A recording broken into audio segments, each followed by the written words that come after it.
ఈరోజు అన్న రండి, ఇంకా రెండు మీడియా మిత్రులు ఉంటే ముందుకు రాని. మీడియా మిత్రులు ఎవరైనా ఉంటే సైడ్కి ఇచ్చేసి మీడియా మిత్రులు పంపురండి, ఇబ్బంది పెట్టకూడదు.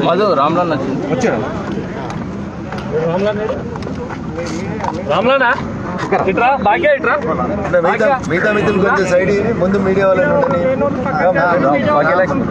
కవర్ ఎవరికండి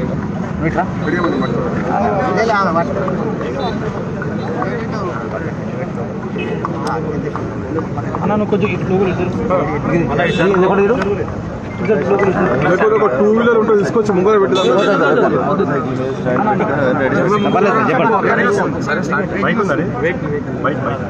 సిఏ గారు వెహికల్ కొంచెం ముందు పోతే పోతుంది. పోనీరా వెహికల్ పోనీరా స్టార్ట్ అయ్యారా? అందరు వచ్చిరా? కొద్దిగా మా అమ్మాయి కొంచెం ఎంత జరుగుతుంది సార్, దయచేసి లేడీస్ వచ్చినప్పుడు కొంచెం గౌరవించి. మీడియా మిత్రులకు నమస్కారం. Audio check 1 2 3. నేను మీ రఘునందన్ రావు, ఎమ్మెల్యే దుబ్బాక. తెలంగాణ రాష్ట్రంలో గుడికి పోయి దండం పెట్టుకుందామంటే కూడా పెట్టుకొని ఉన్నటువంటి దుస్థితికి పాలకులు సమాజాన్ని నెట్టివేయడం అనేది దురదృష్టకరం. ఈరోజు ఉదయం కర్మాన్ ఘాట్ హనుమాన్ మందిరంలో ఎక్కడైతే గత 2-3 రోజుల నుంచి ఘర్షణలు జరిగి హిందువులకి రక్షణ లేకుండా హిందూ సమాజం అంతా ఇబ్బందులు పడుతున్నటువంటి తరుణంలో ఒక శాసనసభ్యునిగా గుడికి పోయి అక్కడ ఉన్నటువంటి హిందూ బంధువులందరికీ కూడా ఒక రకమైనటువంటి కాన్ఫిడెన్స్ని క్రియేట్ చేయడానికి నేను దుబ్బాక నుంచి బయలుదేరి గుడికి వెళ్ళేటువంటి మార్గ మధ్యంలో ORR పైన ప్రివెంటివ్ అరెస్ట్ పేరిట పోలీసులు అదుపులోకి తీసుకున్నారు. నేను గౌరవ ముఖ్యమంత్రి చంద్రశేఖరరావు గారిని ఈ సందర్భంగా ఒక 2 ప్రశ్నలు అడగదలుచుకున్నాను. మాట్లాడితే నాకంటే పెద్ద హిందువులు ఎవరున్నారు, నేనే భయంకరమైనటువంటి హిందువులు, నాకంటే గొప్పగా యజ్ఞాలు యాగాలు చేసినటువంటి వాళ్ళు ఎవరున్నారు అని అనేక సార్లు ప్రశ్నిస్తున్నటువంటి ముఖ్యమంత్రి గారు, నా ప్రశ్న సూటిగా మీకే అడుగుతున్నా, వేరే వాళ్ళని అడగదలుచుకోలేదు.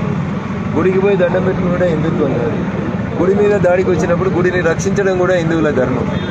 ఈ ధర్మాన్ని మీరు ఎందుకు మర్చిపోయినారని మేము అడుగుతా ఉన్నాం. అక్కడ హిందువులు ఎవరు గొడవ చేయలేదు, హిందువులు ఎవరు వేరే మతస్థుల మీద దాడి చేయలేదు.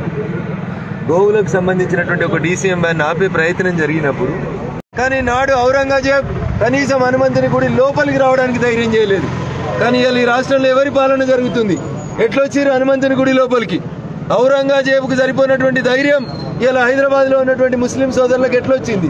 ఎట్లా గుడిలోకి వచ్చిర్రు? ఆ రోజు అన్ని దేవాలయాలను ధ్వంసం చేసిన ఔరంగజేబు లాంటివాడే హనుమంతుని గుడిలోకి అడుగుపెట్టేందుకు భయపెట్టిండు. ఇలా నీ పాలనలో మరి నువ్వు హిందువువా, నువ్వు నిజాం వారసుడివా, నువ్వు ఏ రకమైనటువంటి పాలన అందిస్తున్నావు అనేది ఒక్కసారి ఆలోచించుకోవాలి ముఖ్యమంత్రి గారు. ఆయనకు తెలిసింది 2: ఒకటి పోలీసులను అడ్డం పెట్టుకోవాలి, ప్రివెంటివ్ అరెస్ట్ చేయాలి, ఎక్కువ లొల్లి పెడితే తప్పుడు కేసులు పెట్టాలి, ఎక్కువ లొల్లి పెడితే దౌర్జన్యాలు చేయాలి. ఇంతకు మించి ఇంకొకటి తెలియదు నీకు కేసీఆర్ గారు. ఈ ప్రివెంటివ్ అరెస్ట్ల పేరిట ఒక మతం మీద మీరు చూపిస్తున్నటువంటి వివక్ష మీకు ఖచ్చితంగా అన్యాయం చేస్తుంది. హాయ్ ఫ్రెండ్స్, మా టుడే టుమారో యూట్యూబ్ ఛానల్ చూస్తున్నందుకు చాలా థ్యాంక్స్. మరిన్ని లేటెస్ట్ వీడియోస్ కోసం వెంటనే సబ్స్క్రైబ్ చేయండి. అలాగే ఈ బెల్ ని కూడా రింగ్ చేసేయండి. మా నోటిఫికేషన్స్ అన్ని మీ మొబైల్లో వస్తాయి. అలాగే మా వీడియోస్ మీకు నచ్చితే లైక్ చేయండి, షేర్ చేయండి, నచ్చకపోతే కామెంట్ చేయండి.